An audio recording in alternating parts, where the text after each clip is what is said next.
What's up everyone, I'm Andrea, your real life English fluency coach, and in today's lesson we're going to be taking an in-depth look at the accent of Harry Styles. Watermelon sugar high, watermelon sugar high, watermelon sugar high, watermelon sugar high. So in case you didn't know, Harry Styles is in fact British. He is one of the members of a huge band, One Direction, and he's also most recently forged a very successful solo career. Now, Harry Styles was in fact born in Birmingham, which we say is in the Midlands because it's found in the middle of England. But when he was very young, his family did move up to the northwest of England, very close to Manchester, in a place called Cheshire.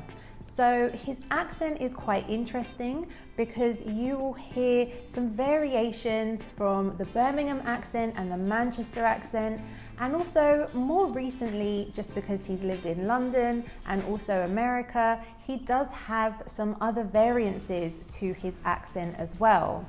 It's also really interesting to know that in the UK alone, there are more than 30 different accents and dialects. So while you might not be that familiar with many, because generally in media you maybe hear the RP, the received pronunciation accent, or a Cockney London accent, there are actually many more. So we're going to be taking a look at this today and a real in-depth look at Harry Styles' accent in particular.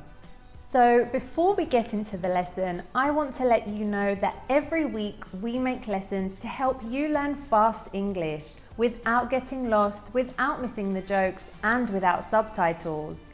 In fact, Akshad says that he didn't realize it could be so fun to learn new vocabulary. So if that sounds good to you, don't forget to hit that subscribe button and the bell down below so that you don't miss any of our new lessons. The thing with here is, like, I've never felt at home here in LA, which is, you know, in one sense not great, but at the same time, I always feel like I'm on holiday when I'm here. Yeah, it's fair. So I really enjoy being here. A lot of my closest friends are here, which is where I usually feel the best, is when I can see those people. Okay, so the first aspect of Harry's accent that we're going to take a look at is the way that he reduces the H sound at the start of words. So this is very typical of Northern English accents, but also in other parts of Britain too.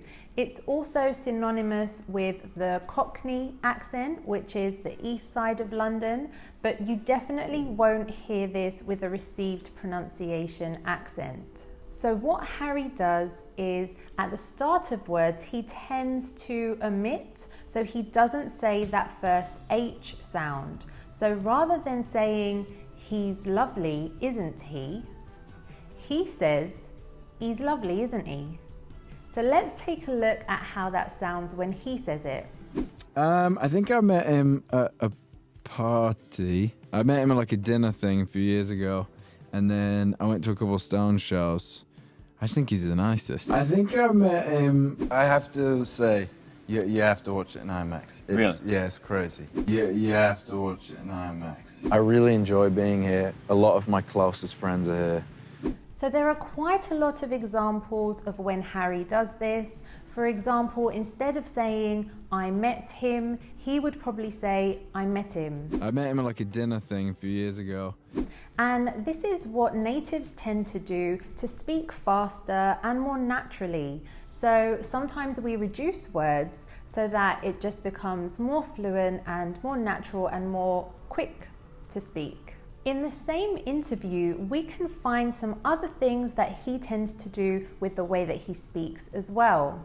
For example, another aspect of his accent that is very Northern English is the way that he says the U sound in words. It's been fun to kind of like watch over it all. So for example, when I say lucky, the U has an sound. And when I say us, again, it has an sound. But with Harry's accent, and very typically in Northern England, you will hear more of an sound. So it's a short sound. So he will say looky and us and much.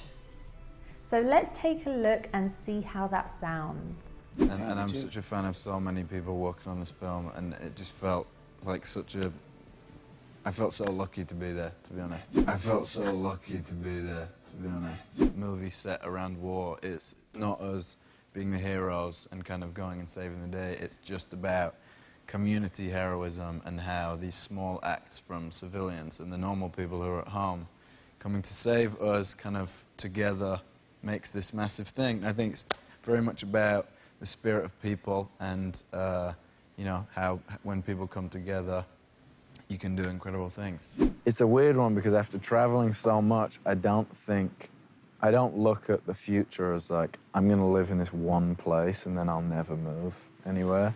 So the further north you travel, you will hear this sound, whether you are in Liverpool, Manchester, Newcastle, and even going all the way up to Scotland. They don't say this sound like I would. I'm from London, and we tend not to have this sound when we speak English, but certainly in Northern England and the further up you go all the way to Scotland, they do tend to have this sound more like an sound. You will also hear it in words such as us, fun, and stuff. So let's take a look at how Harry says it, because he does say it very differently to me. There'll be times where people will remind me of stuff that happened that I forgot about. I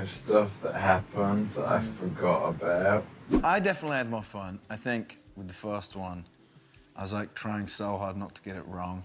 Yeah. And then this time I felt a little more like, nah. You know, see how it goes. No, I had a lot more fun making this one, yeah. I felt a lot like freer making.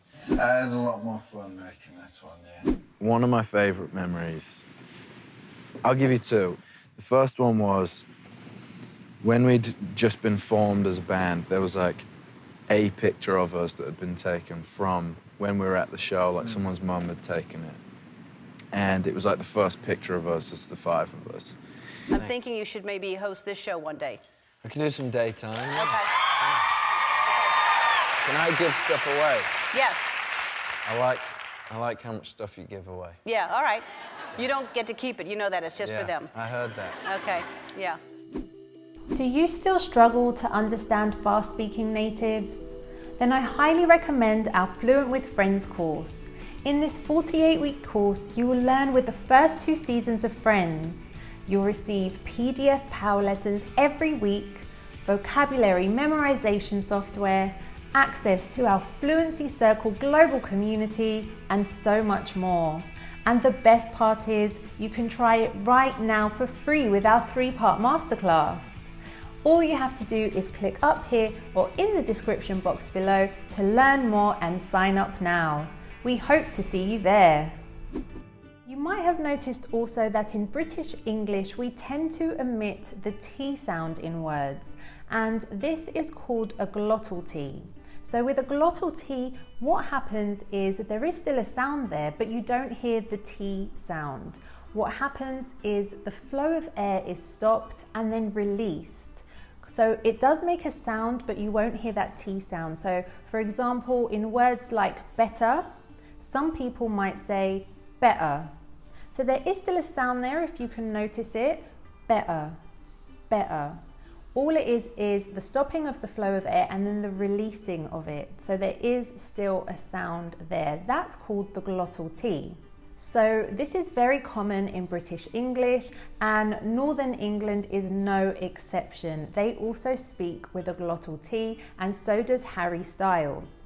So in some of these interviews, he doesn't say a lot of, a little bit, or Italy.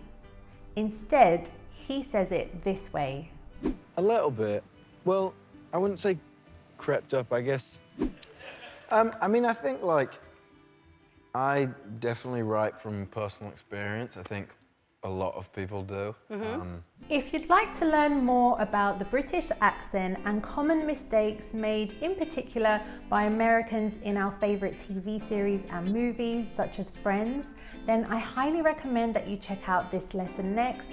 You can click the link here or in the description box below to watch it straight after this lesson.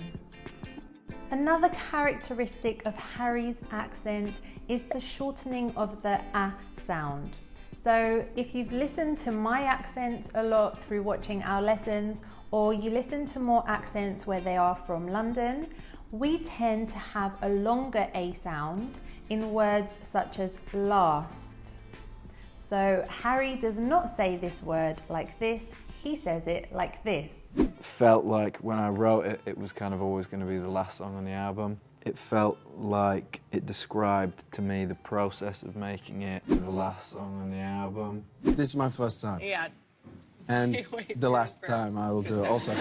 Because I always end up with track 1 and the last track. And Right. then you're like, okay, let's see what. So you knew Fine Line would be the last track? Yeah, as soon as we Did you know wrote it was the album title as well? No.